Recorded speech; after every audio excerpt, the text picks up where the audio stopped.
Hey, buddy, how you doing? How you doing, man?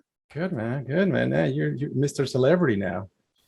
You know, You know, just in our little small world here. That's no, it. man. I see you all over the place now. You're on TikTok, YouTube, Facebook. Man, you're all everywhere. Well, Kudos dude, to social you. media is the world we live in, right? Four out I of the know, top I eight know, sites are social. So, I know. That's the way to go, but man. we need a team, man. Look, the very first time I decided this is all about you, but I want to lead with this because No, it's that's fine. important. Take your time. The very first time I decided, you know what, I'm just going to go all in, right? I outlined what that would look like. And I said, I need all of these people. And then I weighed it and I said, okay, do I really need them in-house? Because I have a large in-house team as well. Or can I can I get a virtual assistant and maybe not pay as much and still have talent, right? Yeah. So that journey started, that like real journey, the one when I multiplied it a lot, started about 2 years ago. And now I'm at 23 virtual assistants. Holy And cow. they help run three of my companies. And a lot of that is video editing, social media, graphic design work, just operations on the back end. And dude, that's why I want to talk to you, because we have a really good VA team as well that helps with real estate, right? Hmm? Our ISA team, our TCs. So tell me, you hired your last VA about, I think it was the last time we interviewed you. It was about 3 months ago, 4 months ago, May. Yeah, probably like May. Yeah, May, Yeah. June. Yeah, May, June is when that last person came in. And actually, I just sent the an email to my point of contact over there to hire the next person. We just gave thumbs up to the next person to come on board. Wait, what So is the next person? I want to know. she is going to be assisting us, sort of like a listing manager position. So Oh, assisting in nice. terms of producing listing paperwork, sending things to client DocuSign to clients, producing comparables, price adjustments, just kind of like another set of eyes on all the listings that we have on the market. Since this market has been moving very, very fast, I think there is sometimes a tendency for agents to, oh, I'm just going to skip this step because, I got to sell the house, right? But I still have to be in compliance, right? As a team lead, we all have to be in compliance. But before I jump into today, what I want to talk about is I have a nice quote that I got. This is from Helen Keller. I don't think it has nothing to do with Keller Williams for sure, by the way, but No, definitely not. it's Helen Keller, and it says, "Alone we can do so little. Together we can do so much." Mm. And this is something that it really, really, it's pretty heavy, right, for me, because we all have tried to be that person with the spinning dishes all over the place, and we're trying to keep them all together, juggle so many things, and we do nothing. I was recently watching this guy on TikTok does this exercise. He has like almonds in one bucket and he has peanuts on the other one. And it's the same amount of quantity, probably like 15, 20 units. And the Okay. guy says there is like somebody that he's teaching says like, in 15 seconds, I want you to separate the peanuts from the almonds and put them in their own buckets. And the guy, it's like at 15 seconds, he's like 3/4 of the task and he's not going to be able to accomplish it. Then he says, okay, reverse engineer. Now only take the almonds out of that bucket into the other one. And he was able to accomplish that in less than 15 seconds. So what's here the story? Concentrate in the one thing that makes you productive. Mm. So once we came into the whole world of having people to be virtual, we needed to figure out a way. So building a virtual team has not been easy. I will have to admit it has been quite challenging, not because of the quality of the people, it's just because we have been reluctant to change. We always have the people in office that you can walk to their cubicle, to their office space. Hey, can you do this for me? Can you do it for that? And yeah, it's easy to do it that way versus having a systematic approach, a collaboration approach, a form submission approach where everything is systematic, is documented, because if something would have failed, then you can put your hands on. So first thing for building this thriving team of virtual assistants, the first thing that I did, I needed to create a culture. It's a culture that it's a mix of people that are overseas and a culture of people that we still have in office. And how can these people work together in so many ways? So then I went and I had to do it in a way that it just needed to be that way. It wasn't easy to do it. So I have to just work on that. And they just went ahead and, just hired me the right people. They brought it to me here after going through the interviews, going through their DISC assessments and going through all that stuff. And that all was really working very, very well. So I definitely, challenges that we have to go through, but we were able to put it all together. And with the help of technology and the collaboration tools, that wasn't really that difficult. Then COVID hit. And then with COVID came, a lot of things change. And then I now have to say, okay, so, another thing that we need to be mindful is empathy, right? We have to have a lot of empathy for people, because as we can get sick over here, they can also get sick over there. And you have to be willing to work with them, have empathy. So that was another thing that we needed to do, to work with them in terms of getting the people that we wanted to get to work together. And just because they're overseas doesn't mean they cannot, deserve empathy. So I have got quite on that side, I've got some people that have actually left me because their parents got COVID, or another relative got COVID, and now they have to care for them. That's part of their culture over there. And it hasn't been easy at all. It was very difficult to honestly care for a lot of these people at the same time to make sure that we can continue to be productive. So that was very difficult. That was not an easy task, honestly, for me. So we lost like 3 or 4 of them because of not that they died. It's just they decided to leave the company because they needed to care for elderly parents that were dealing with COVID, and they needed to be there with them. So it was difficult on me, because we have to then reinvent certain processes and protocols, and I needed to start hiring again people. So that's why I told you that we just hired another person this morning, because I figured some things that were not quite working for us, where I needed to have some redundancy in certain systems. So if one goes, I still have another person that knows what's happening. Got it. All right. So let's go over who you currently have then. Who is on your team right now? What does that look like?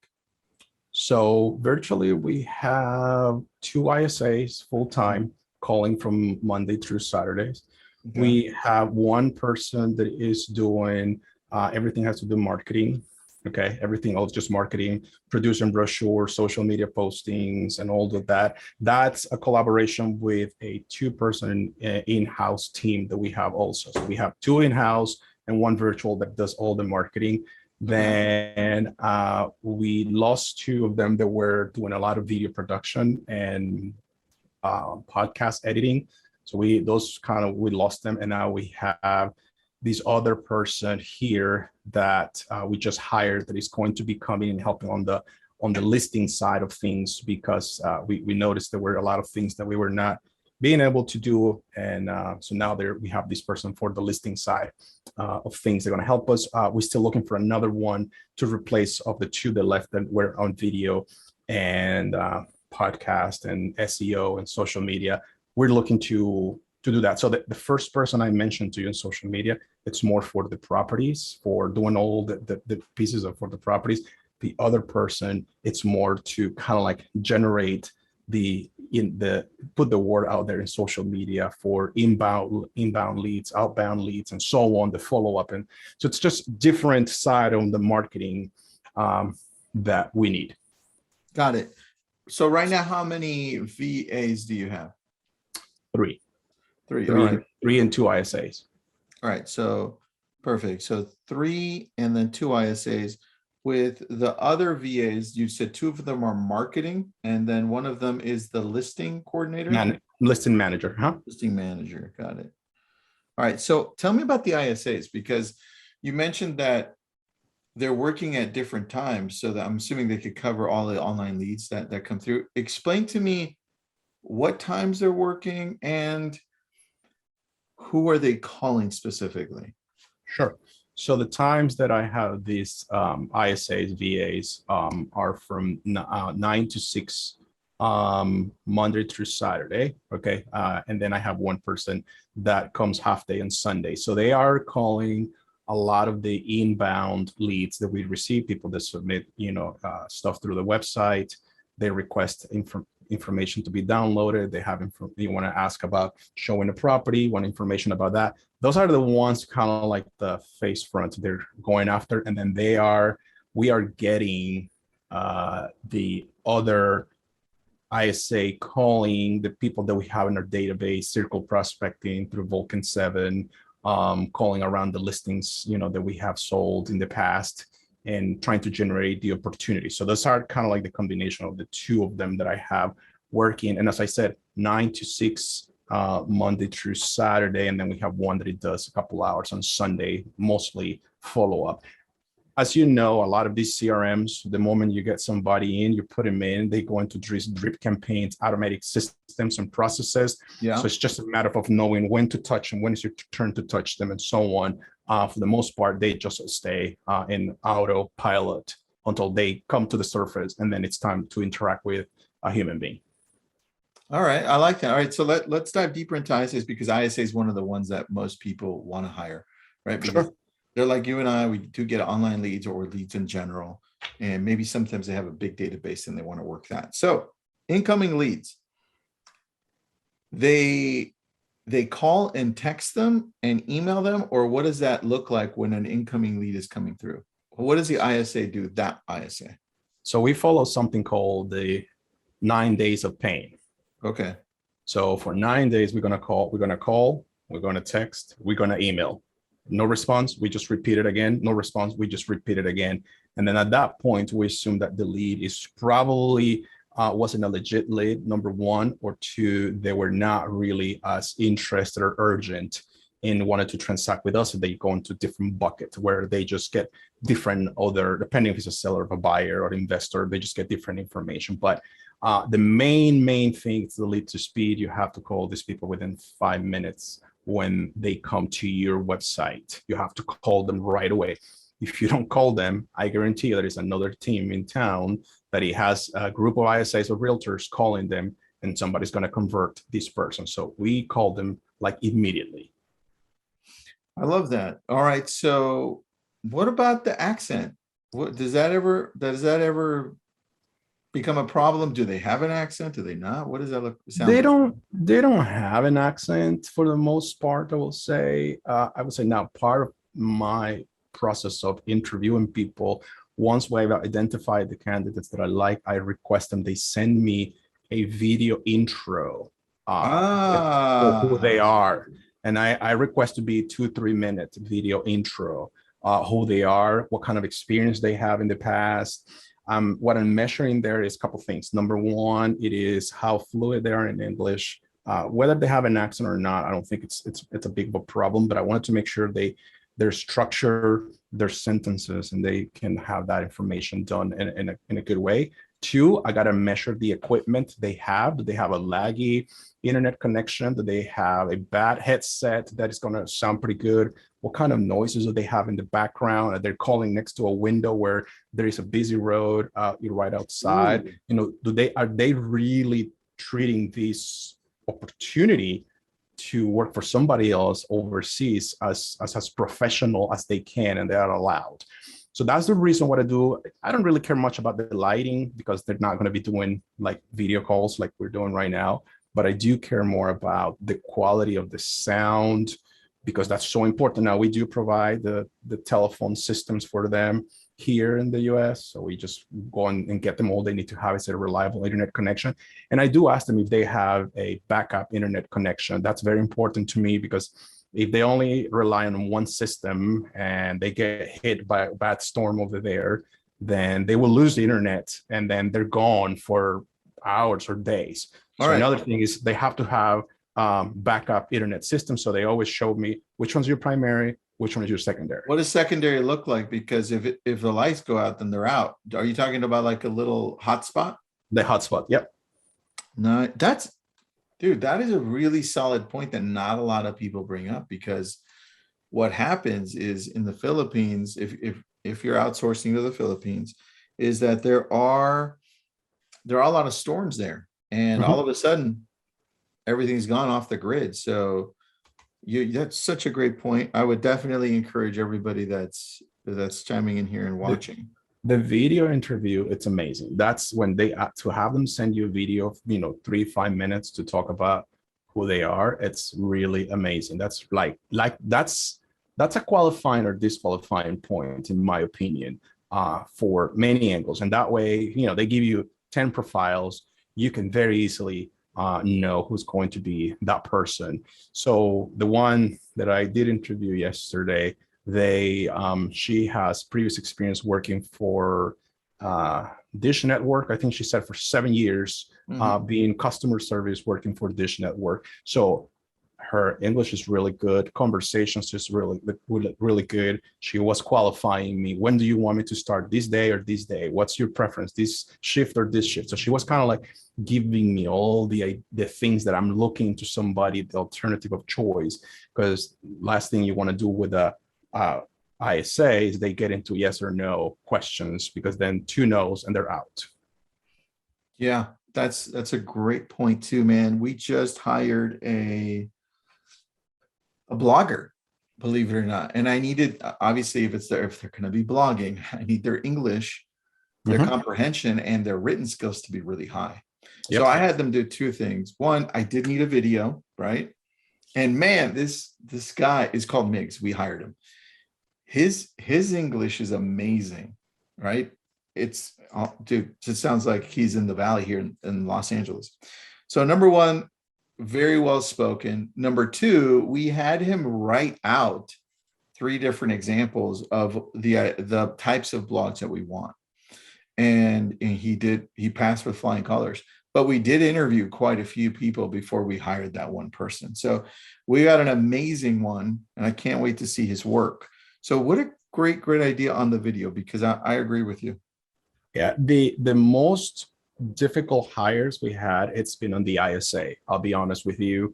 On the regular VA for day-to-day, operations and tasks, those are not as difficult. On the ISA, it is difficult because their conversion skills have to be really good and they have to sound very knowledgeable. So that one, I will say the 2 that I have right now are like rock stars. We love them and they're amazing at what they do. What makes them rock stars? Experience, 1. 2 is how easy they're able to learn the environment and the culture that we have created, right? 2 and 3, that they ask questions. We set up sessions where, like, yes, I am there to train them, but I'm there to have them ask me questions. And the more complex of the questions they ask me, I know they're telling me they're doing their homework, because they are willing to go deeper.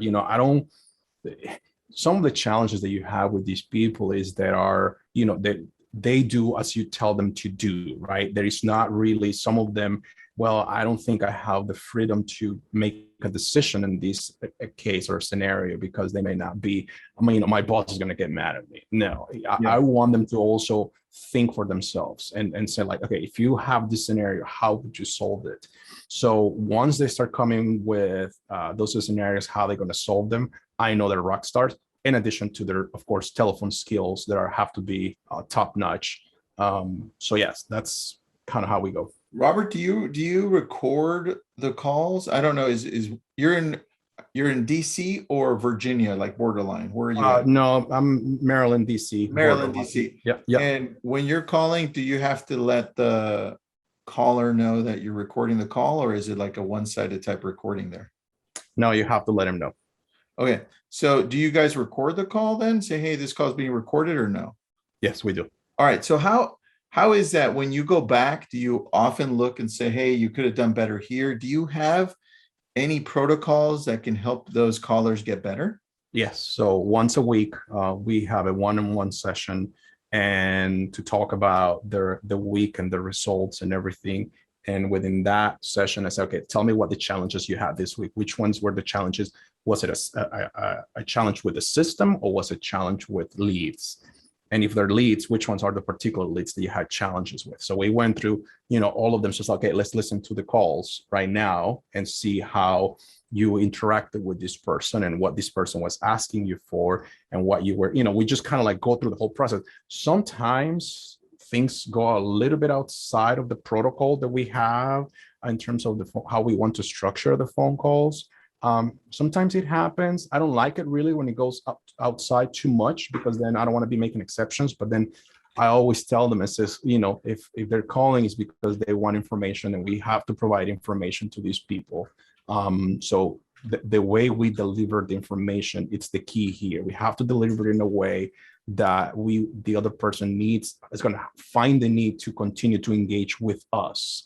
So oftentimes when in this kind of market, when they call you for 123 Main Street and that house is already under contract, if you tell them the house is under contract, they may just hang up on you and say goodbye, right? That's it, because they were just calling about that property.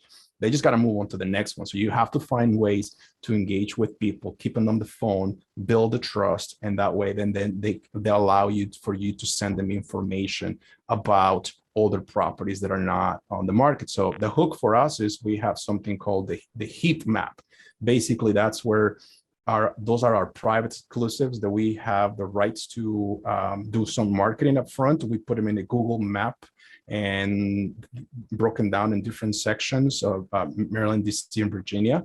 And when they are talking with us and they say, well, unfortunately, that house, as far as I know, just went under contract. But, we do have other properties that are available in the same area. And we have something that is called our heat map that is a private exclusive. It's by registration only, and you will have access to see the front picture of the property, basic description, and the price often is something you will have to be discussed with the agent that owns that listing. Would you be interested in something like that? So, oh, sure, no problem. Then can I verify your email, your telephone number? What's the best way to communicate with you all? Mm-hmm. And then we get all that information. We send the link, and then they register. So that's just a double registration, just to make sure they didn't provide a fake email the first time, and so on. So then we keep them engaged with the properties that we have coming soon.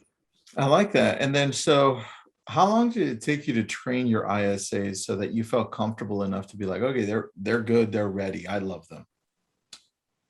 With the ISAs, is probably you're looking, in terms of learning your systems, about 2 weeks. In terms of actually being able to keep people on the phone, you're probably looking at a month to month and a half, six weeks max. If in 4 to 6 weeks this person is not learning, that's not the right ISA for you. You got to just switch them.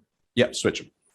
All right. That's actually good. I was going to say 2 months, but it really is also going to depend on the training that you have too, and how much time you give them to learn, right? Mm-hmm. Because if you just put them out there and say, hey, okay, go ahead and work, right?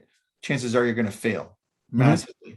So let's talk about your training, and let's talk about the tasks and duties that you have in place specifically for your ISAs, just so that I understand it. What are those? What's the process of them incoming and being part of your team? What's the training look like? So I have created a training that it's a four week long of onboarding process. It's not a whole day onboarding process. It's probably about 3 hours of like learning our systems, our techniques, our processes, our materials. That's very important. If you're going to have people download materials from your website, your ISA needs to know those materials, whether it's a digital guide or a book that you're going to be mailing out, or booklet, whatever. They need to know the things, that the content that is written inside of each of these pieces. If they don't know that, they have no tools to engage with people when they are on the phone with them, because somebody could be talking about, well, we're thinking about selling, but we are 3 years away. Oh, great. No problem, Mr. Seller. I appreciate that. It sounds like to you that this, whatever name guide we have, is the right guide for you. Would you like me to send you a hard copy or a link to download a copy? This guide talks about people that are 3-5 years away from selling. Oh, yeah, no problem. That's amazing, right? Or the example I gave you with the buyer. So they go through those 4 weeks. They have to read. That's a lot of reading. They have to go for the materials that we do. And also there is a lot of researching they have to do in the neighborhoods where we sell houses or counties, areas, however you structure it. Because a lot of people here buy based on the schools that we have around here. That's a section here, Potomac. It's a city that it has has one of the best schools in the country, and people oftentimes buy there because of the schools. So I love that, dude. They have to understand the schools, the demographics of the schools, the ratings of the schools. They have to understand, because a lot of federal jobs over here, so they have to understand, where certain departments, because some people, there could be somebody calling you from Germany. Hey, I'm going to be relocated to Walter Reed Hospital. I want to be working over there. I'm a physician, but I wanted to leave not far from there. Like, I don't want to have a commute of more than 15 minutes. What areas do you suggest I should consider, right? And you're like, well, I'm in the Philippines. I don't know what areas we should consider for you. They're just going to we're going to talk to somebody else that knows the area, and will mention, oh, you should, Bethesda, Chevy Chase, Potomac, Rockville, different cities that we have over here. So that is the other thing. It's like they have to, like, geographically speaking, I want them to have certain sense of where we do business and the areas and where some of our calls will come, so that they can actually guide them. Now, again, their job is to keep them warm and transfer them to an agent. That's their job. That is their job. That is their job. But they're like the front face, of like your building. So they have to be able to deliver a clear, precise message to the public, so that they can do that. So that's where the 4 weeks that we do, it's a lot. It's something that I created on the Google Sites. It's an internal training onboarding process. That Robert, you should start selling that training. I'm telling you should refine it a little bit more and start selling it, so that when we hire ISAs, we'll just take them through your training, right? And we'll love the opportunity. No, we'll love the opportunity. I can tell you, it's been a lot of work over there. Yeah, it's a lot of work. It's a lot of work. So that's, in a nutshell, that's how it works. All right, last question for you. Sure. Do you send them to maybe a few YouTube channels to learn the dialogue, to be able to speak to people? Or do you have something recorded so that they listen to you or people on the team? What is a dialogue? Combination of all of the above. We have certain people that we use where we like the scripts. I mean, kudos to Tom Ferry right there. We like him a lot, so he has a lot of good stuff over there. So we use his stuff that it's digital stuff, that it's their dialogues and scripts. We also use that, but we also use our own stuff. So what we've done is, when we have hired listing agents, buyers agents, and they're doing consultations, we record those consultations, and we want them to watch those consultations that we do, so they know exactly they have to close for the appointment. And I have my buyers agents, listing agents, they have like a 5 to 10 minute video they do about themselves, so then they know exactly, oh, that agent will work well with this person because whatever geographic location may be that they have, or something like that. So definitely we do all of the above, because they have to be able to sell, because they have to make the decision. Once they know the lead, they have all the information, they have to make the decision who is going to be the best person that is going to be talking. And that's also part of the training, because that's the key. They could be misplacing a lead to somebody that has to drive 45 minutes to an area that they don't do business. Like, why did you say, what did you make that connection when you had somebody that's a lot closer to, that has sold a lot of homes over there? You should have made that connection over there. So that's part of the training that it goes into it. That's why I says it takes about 4 weeks for me to make sure they know our systems, they own our systems, and when they answer the phone, they have a number of things that can offer to people out there. It's kind of like, it's like at the CarMax of the real estate, right? You go to CarMax and there's all kinds of vehicles over there, all kinds of models. Whether you want a compact vehicle, you want a big SUV, you have everything. And a salesperson over there should be able to sell you a car because they have it over there. And if it's not there, they have it on stock online. They should be able to ship it to you within a couple of days. Should be exactly the same concept. I like what you're creating here, man. So I think it's really good. Robert, what areas do you cover, just in case any of us have referrals? Sure. Maryland, DC, Virginia, over here, Northern Virginia, all of the District of Columbia and all of the Maryland side, all that triangle that we have over there within the Washington District of Columbia. So if you guys have anybody that is relocating to this area or looking to move out of here, give us a call and we'll make sure that we'll take good care of you people. I love it. And Anne Marie says hello or good evening. She's from Cape Town, South Africa. Whoa. So we have somebody from South Africa as well. Anne Marie, welcome and have a great evening. Thanks everybody for jumping on. Robert, thanks again for being on, man. I'd like to get you back on once you have the VAs you're going to hire next, so I can see what are some of the good things you're putting into place there. Sure, no problem. Just let me know when. I'll be here. Thanks, buddy. Thanks for rocking it, man. Thanks, Mike. Appreciate that. Thank you very much.